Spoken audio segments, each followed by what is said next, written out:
Hello student, आप सभी को अपने चैनल एग्जाम प्री में स्वागत है। तो आप सभी लोग कैसे हैं? आशा करते हैं स्वस्थ होंगे, मस्त होंगे और ज़बरदस्त होंगे। ठीक है, तो चलिए आप लोग देखते हैं कि मासिक धर्म क्या होते हैं। ठीक है, तो इसके बारे में हम देखते हैं। ठीक है, इन सभी चीज़ को महिलाओं के बारे में पढ़ रहे थे। ठीक है, तो स्त्रियों में मासिक धर्म 12-14 वर्ष की आयु में शुरू हो जाते। ठीक है, स्त्रियों में मासिक धर्म 12-14 वर्ष की उम्र में शुरू हो जाते तथा 50 वर्ष के अंदर मासिक धर्म बंद हो जाता है। यानी कि 28 दिन के बाद, ठीक है, 128 नहीं, ये 28 दिन के बाद मासिक धर्म पुनः शुरू हो जाता है और 3 से 5 दिन तक रहता है। ठीक है, तो आपसे क्वेश्चन में पूछ सकता है कि मासिक धर्म क्या है। ठीक है, तो स्त्रियों में मासिक धर्म 12-14 वर्ष की आयु उम्र में शुरू हो जाती है तथा 50 वर्ष की अंदर मासिक धर्म क्या हो जाती है? बंद हो जाती है। 28 दिन के बाद मासिक धर्म पुनः शुरू हो जाता है और यह 3 से 5 दिन तक रहता है। अगला क्वेश्चन है,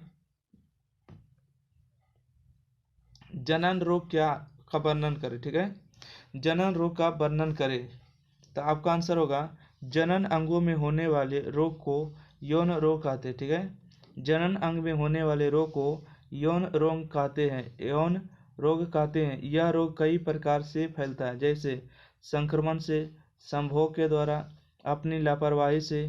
कुछ जनन रोगों का वर्णन इस प्रकार किया जा सकता है। ठीक है, कुछ जनन अंगों का वर्णन जो रोग होता है इस प्रकार से किया जाता है। पहला होता है गोनेरिया। ठीक है, पहला कौन सा बीमारी होता है? गोनेरिया। तो यह बीमारी रोगग्रस्त व्यक्ति के साथ संभोग करने से उत्पन्न होता है। यह बीमारी डिप्लोकोकस निसोरिया गोनोरिया नामक बैक्टीरिया से होता है।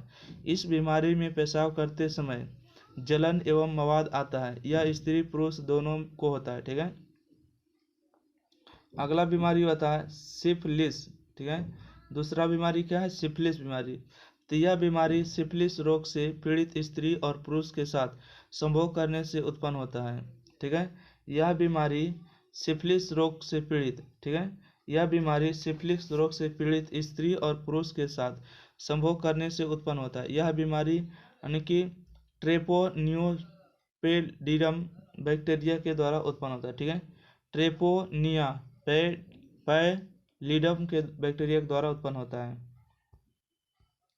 अगला होती है, इस बीमारी में जनन अंग में छाले पड़ जाते हैं। ठीक है, इस बीमारी में जो है जनन अंगों में छाले पड़ जाते हैं।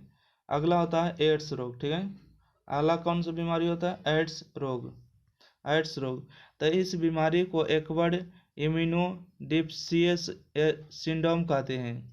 यह बीमारी HIV ह्यूमन इम्यूनो वायरस द्वारा फैलती है। एड्स का शुद्ध हिंदी में उपवर्जित प्रतिरक्षा अभाव संलक्षण कहते हैं। इस बीमारी के वायरस रक्त, बेरे जिसको स्पर्म कहते हैं, स्पर्म, आंसू, लार, दूध इत्यादि के माध्यम से दूसरे शरीर में प्रवेश करता है। ठीक है, ये वायरस जो है आपके हो सकता है कि आपको वायरस से भी हो, या तो खून से भी हो सकता है, या तो आपको स्पर्म से भी हो सकता है, आंसू से भी, लार से भी, दूध पीने से भी होता है।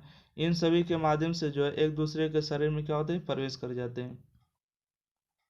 अगला आता है मस्सा। ठीक है, मस्सा क्या था? यह वायरस से होने वाला रोग होता है। इनमें जनन अंगों में मस्सा हो जाता है। ठीक है, मस्सा क्या था? यह वायरस से होने वाला रोग है। इसमें जनन अंगों में मस्सा हो जाता है। अगला बीमारी होता है ट्राइकोमोनियासिस। ठीक है, ट्राइकोमोनियासिस, तो यह बीमारी ट्राइकोमोनास बिजाइनोलिस नामक प्रोटोजोआ के कारण होती है। ठीक है, इस बीमारी में महिलाओं के योनि मार्ग का संक्रमण होता है। ठीक है, इस बीमारी में महिलाओं के योनि मार्ग में संक्रमण होता है। अगला क्वेश्चन है कि मानव जनसंख्या नियंत्रण का उपाय लिखे। ठीक है, मानव जनसंख्या नियंत्रण का उपाय लिखे, तो आपका आंसर होगा भारत विश्व की दूसरी बड़ी जनसंख्या वाला देश है। ठीक है, अब तो नहीं है। ठीक है, अब जो है भारत विश्व की सबसे पहली जनसंख्या पर आ गया। पहले था चीन, दूसरा भारत था। अब ऐसा नहीं है, अब आ गया भारत, उसके बाद चीन हो गया दूसरे नंबर पर। ठीक है, तो भारत विश्व की, यहाँ पर आप देखिए, आप क्वेश्चन चेंज कर दिएगा, ठीक है। भारत विश्व की पहली जनसंख्या वाला देश है। बढ़ती हुई जनसंख्या गरीबी और बेरोजगारी की समस्या पैदा करती है, अतः मानव जनसंख्या नियंत्रण के लिए इन उपायों को अपनाना चाहिए। दूसरी जगह पर पहली कर देगा, ठीक है। भारत विश्व की पहली बड़ी जनसंख्या वाला देश है, ठीक है। अगला बढ़िएगा, परिवार नियोजन। अच्छा, इसको अपनाने की विधि ना, एक मिनट एक मिनट, क्या है, इनको अपनाना चाहिए। अगर जनसंख्या नियंत्रण करना है तो अपनाना होगा, पहला परिवार नियोजन, उसके बाद संयम, प्राकृतिक विधि, कंडोम का प्रयोग, लूप एवं कॉपर टी, गर्भ निरोधक दवाई, उसके बाद बंधीकरण, जिसको कहते हैं, जिसको क्या कहते हैं, बांध दिया जाता है, ऑपरेशन। आइए, आपका क्वेश्चन है एनसीईआरटी, डीएनए प्राकृतिक का प्रजनन में क्या महत्व है, ठीक है। डीएनए प्राकृतिक का प्रजनन में क्या महत्व है। दूसरा क्वेश्चन है, डीएनए प्राकृतिक प्रतिकृति बनने की विभिन्न उत्पन्न होती है।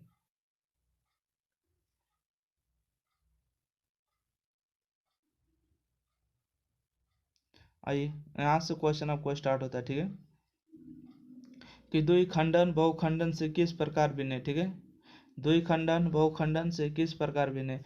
जो आपने एनसीईआरटी क्वेश्चन को देखे हैं वो आगे आके आपका इसमें आंसर मिल जाएगा, ठीक है। तो आगे आइएगा कि द्विखंडन बहुखंडन से किस प्रकार भिन्न है, तो आपका हो जाएगा द्विखंडन।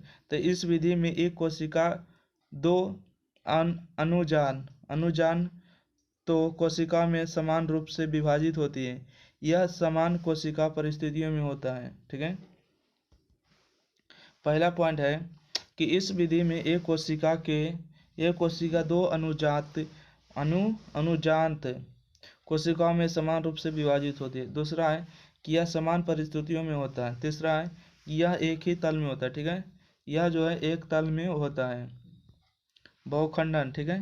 बहुखंडन क्या आता है, इसमें एक कोशिका बहुत सी कोशिकाओं में समान रूप से विभाजित होती है, ठीक है।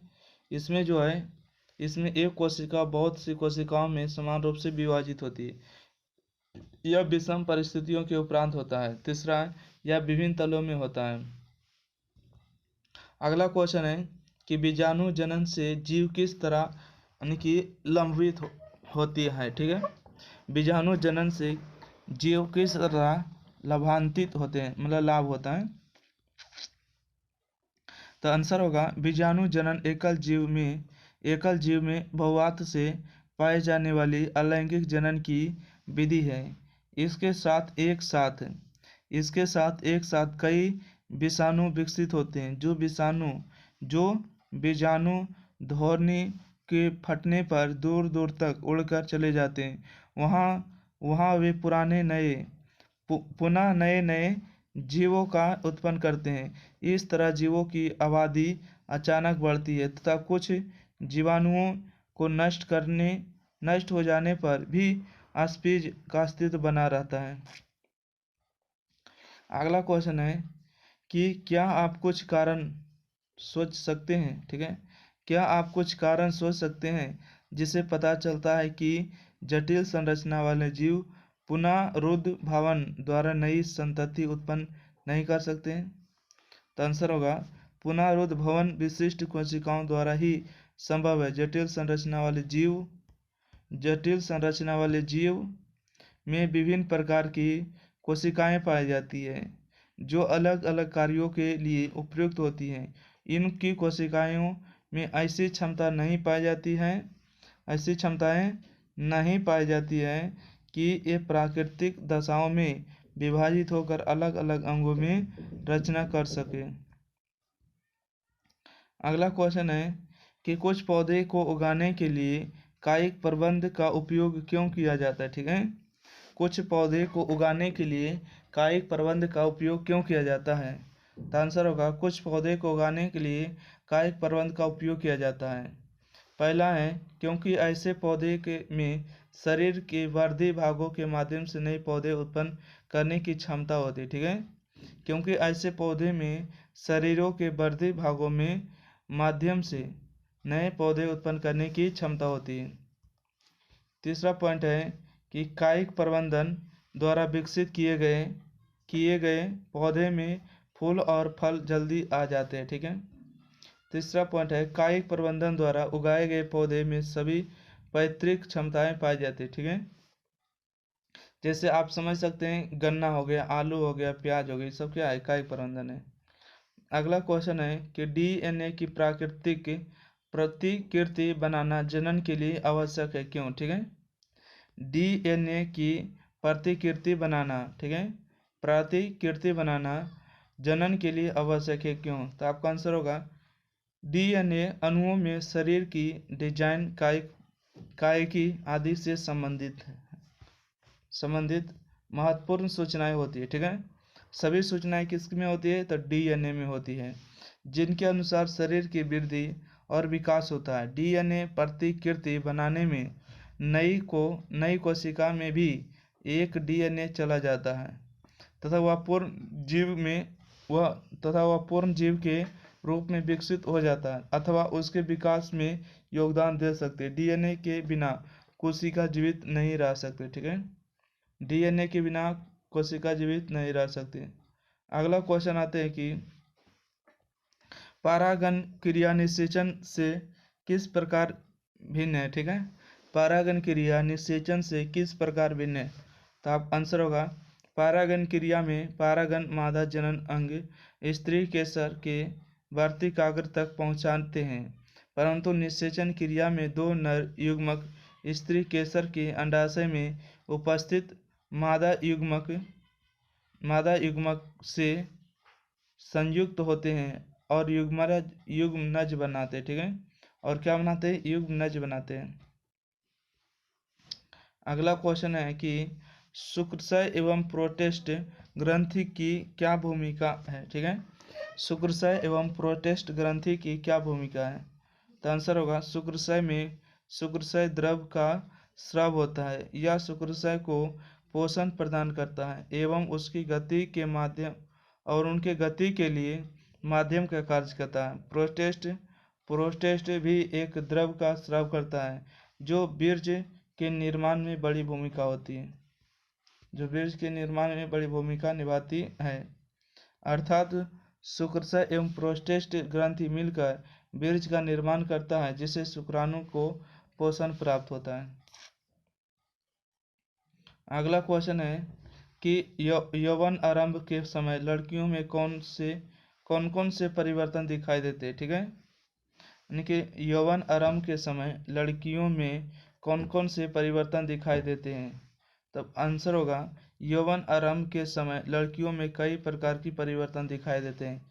पहला, जनन हार्मोन का बनना प्रारंभ हो जाना एवं त्वचा प्रायः अनितैलीय हो जाता है। ठीक है। पहला पॉइंट है जनन हार्मोन का बनना प्रारंभ हो जाता है एवं त्वचा प्रायः तैलीय हो जाता है। दूसरा, स्तनों का विकास होने लगता है। तीसरा है जनन अंगों में बाल निकल आते हैं। अगला है कि मासिक धर्म शुरू हो जाता है। ठीक है। मासिक धर्म क्या हो जाता है? शुरू हो जाता है। आपको मासिक धर्म पहले बता दिए।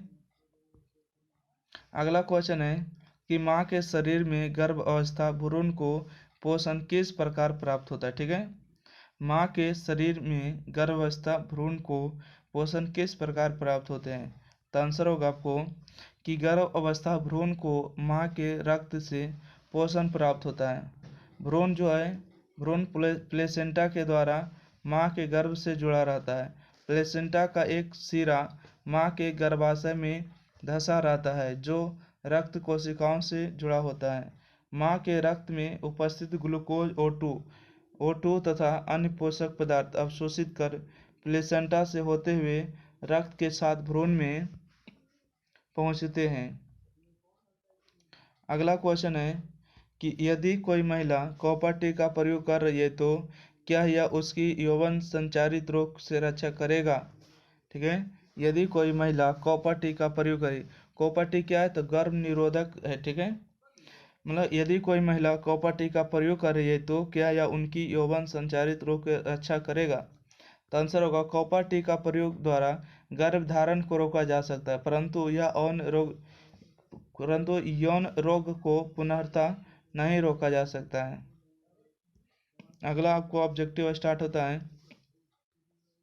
कि आनुवांशिक गुणों का संदेश डीएनए अणुओं में होता है। ठीक है, आनुवांशिक गुणों का संदेश किस में होता है? डीएनए अणुओं में होता है। ठीक है, दूसरा है कि मुकुलन द्वारा अलैंगिक जनन ईस्ट में होता है। ठीक है, मुकुलन द्वारा अलैंगिक जनन ईस्ट में होता है। देखिएगा, परागकोश में परागकण पाया जाता है। चौथा है मनुष्य में निषेचन की क्रिया अंडवाहिनी अर्थात फिलोपियन नली में होता है। ठीक है, मनुष्य में निषेचन की क्रिया अंडवाहिनी अर्थात फिलोपियन नली में होता है। स्त्रियों में गर्भ अवस्था 9 महीने 10 दिन की होती है। ठीक है, स्त्रियों में गर्भ अवस्था 9 महीने 10 दिन की होती है। अगला है छठा पॉइंट कि जीवों में रासायनिक समन्वय मस्तिष्क में तंत्रिका तंत्र एवं हार्मोन द्वारा होता है। सातवां है अंतःस्रावी ग्रंथि नलिका विहीन होता है। ठीक है, अंतःस्रावी ग्रंथि नलिका विहीन होती है। अगला है कि बाह्यस्रावी ग्रंथियां नलिका युक्त होती है। अगला है तंत्रिका तंत्र की संरचनात्मक एवं क्रियात्मक इकाई न्यूरॉन होती है। ठीक है, तंत्रिका तंत्र की संरचनात्मक एवं क्रियात्मक इकाई क्या होती है? न्यूरॉन होती है। अगला क्वेश्चन है कि उच्च वर्ग के जंतुओं में न्यूरॉन द्वारा आवेग का संचरण एक दिशा में होता है। उच्च वर्ग के जंतुओं में न्यूरॉन द्वारा आवेग का संचरण एक दिशा में होता है। 11वां पॉइंट है तंत्रिका तंत्र में संवेगों का संचरण विद्युतीय संवेग के रूप में होता है। 12वां पॉइंट छुई मुई के पौधा के पत्तियों के छूते ही मुरझा जाने की क्रिया स्पर्धा निसंकोचन कहलाती है। ठीक है, 12वां पॉइंट है कि छुई मुई के पौधे के पत्तियों के छूते ही मुरझा जाने की क्रिया स्पर्श निकुंचन कहलाती है। अगला पॉइंट है कि तना का प्रकाश की ओर यानी कि झुकना प्रकाश अनुवर्तन कहलाता है। ठीक है, तना का प्रकाश की ओर झुकना प्रकाश अनुवर्तन कहलाता है। अगला है एथिलीन से फल पकाया जाता है। ठीक है, एथिलीन से फल पकाया जाता है। अगला है आपातकालीन हार्मोन एंड्रीनलिन है। ठीक है, एंड्रीनलिन है, आपातकालीन हार्मोन एंड्रीनलिन है। अगला है सोचने का केंद्र अग्र मस्तिष्क में होता है। ठीक है, सोचने का केंद्र अग्र मस्तिष्क में होता है।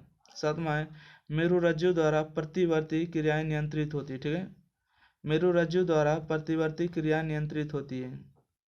अगला है कि प्रोस्टेट ग्रंथि सिर्फ नर में पाया जाता है। ठीक है, प्रोस्टेट ग्रंथि सिर्फ नर में पाया जाता है।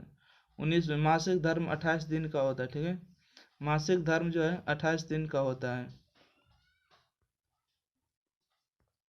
तो आपको जो है जनन तंत्र जो था जितना भी था रिप्रोडक्शन, ठीक है, तो आपका पूरा चैप्टर समाप्त हो गया। अगले मिलते हैं अगला चैप्टर के साथ। जब तक के लिए thank you for watching this video. आशा करते हैं आपको वीडियो अच्छा लगे तो एग्जाम फ्री को सब्सक्राइब करिएगा, शेयर करिएगा। ठीक है, thank you for watching this video.